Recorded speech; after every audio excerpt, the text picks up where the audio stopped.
Βεσπάκι το κορίτσι μου κι εγώ, ένα τρίο μια παρέα αγαπημένη, περνούσαμε ζωή ευτυχισμένη, τη χαρά έχοντας πάντα οδηγό, το Βεσπάκι το κορίτσι μου κι εγώ.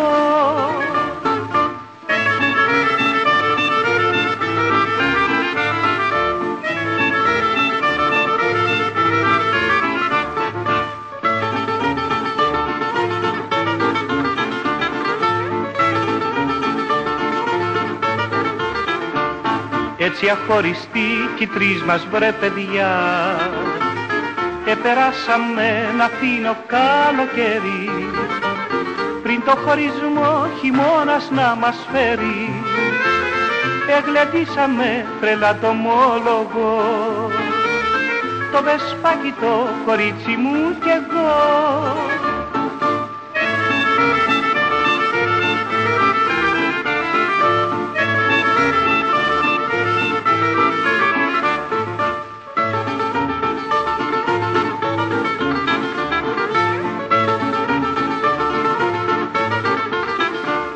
Με τον πρώτο του χειμώνα το βοριά, το Βεσπάκι μου χαλάει το καημένο, το κορίτσι μα παρνιέται θυμωμένο, μες στο κρύο και τη λύπη να ρηγώ, κι απ' το τρίο μόνος έμεινα εγώ.